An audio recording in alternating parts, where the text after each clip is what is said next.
João Calvino, de 1509 a 1564, foi um dos principais líderes da Reforma Protestante e um dos teólogos mais influentes da história do cristianismo ocidental. Ele é mais conhecido por desenvolver o calvinismo, um sistema teológico que enfatiza a soberania de Deus, a predestinação e a graça irresistível. Aqui estão algumas curiosidades interessantes sobre ele. Origem francesa: Calvino nasceu na cidade de Noyon, na França, em uma família católica devota. Inicialmente, ele estudou para ser padre, mas mudou para o estudo de direito antes de se converter ao protestantismo. Fuga da perseguição: devido à crescente perseguição contra os protestantes na França, Calvino teve que fugir para a Suíça, onde encontrou refúgio e começou a desenvolver sua teologia e suas ideias reformistas. Institutas da Religião Cristã. Em 1536, Calvino publicou a primeira edição de sua obra mais famosa, As Institutas da Religião Cristã, um trabalho teológico monumental que tinha como objetivo fornecer uma introdução ao pensamento cristão reformado. Ele revisou e ampliou essa obra ao longo de sua vida. Influência em Genebra: Calvino passou grande parte de sua vida em Genebra, na Suíça, onde se tornou uma figura central na reforma da Igreja e na criação de uma teocracia protestante. Genebra se tornou um centro de formação para pastores reformados e um refúgio para protestantes perseguidos. Teocracia de Genebra: durante sua estadia em Genebra, Calvino ajudou a implementar uma forma de governo teocrático, onde a vida social e política era fortemente influenciada pelos princípios bíblicos. Ele acreditava que a Igreja deveria desempenhar um papel importante na orientação das autoridades civis. Predestinação: uma das doutrinas mais notáveis associadas a Calvino é a da predestinação, que ensina que Deus já escolheu quem será salvo, dos eleitos, e quem será condenado, independentemente das ações humanas. Essa ideia provocou controvérsia. No início do século XVI, as chamas da Reforma Protestante já começavam a se espalhar por partes da Europa. No meio desse turbilhão, um jovem intelectual francês, João Calvino, ainda não imaginava o papel que desempenharia no maior movimento religioso de seu tempo. Criado em uma família católica tradicional, ele foi educado para seguir o caminho do sacerdócio. Entretanto, algo em seu coração inquieto resistia. A França, na época, vivia sob a tensão entre o catolicismo dominante e as ideias reformistas que começavam a ganhar força. E foi justamente nesse contexto que Calvino encontrou seu primeiro grande dilema, o confronto com o catolicismo de sua juventude. Calvino, embora fosse um estudante promissor, começou a se sentir profundamente insatisfeito com os ensinamentos da Igreja.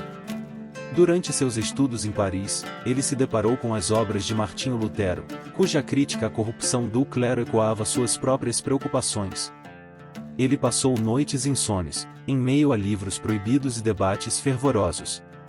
A ideia de uma fé baseada exclusivamente nas Escrituras começou a dominá-lo.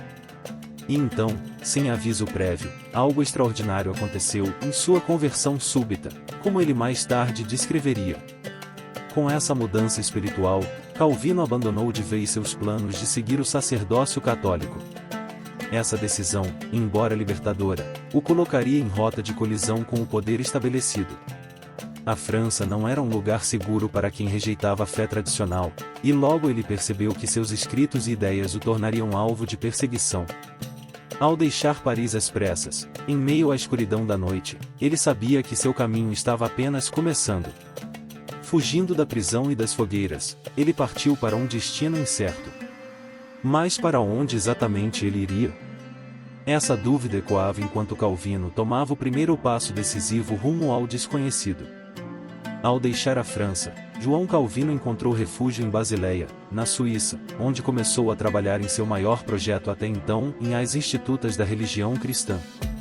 Nesse trabalho, ele desenvolveu uma teologia sistemática que oferecia respostas claras e diretas aos dilemas da fé reformada.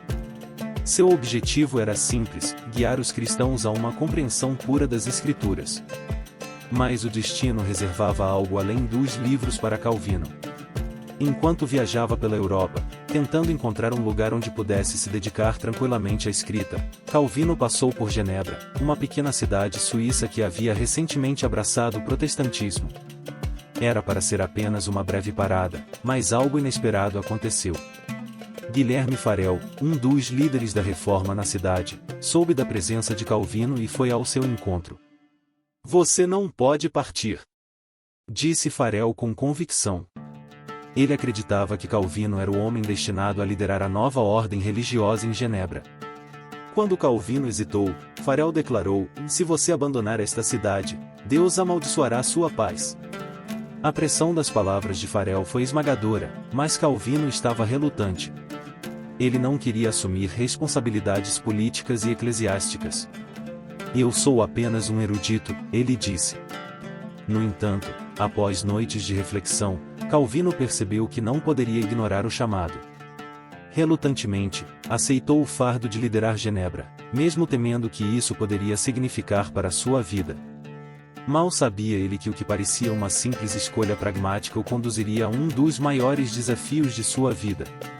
Como ele, um teólogo reservado, governaria uma cidade? A tensão entre seu desejo de isolamento e a necessidade de agir estava prestes a explodir. Genebra se tornaria uma fornalha de conflitos, e o papel de Calvino seria testado até seus limites. Os primeiros anos de Calvino em Genebra foram tumultuados. Ele tentou impor sua visão de uma cidade governada pela lei de Deus, mas enfrentou resistência acirrada. Muitos cidadãos não estavam prontos para o rigor que ele defendia.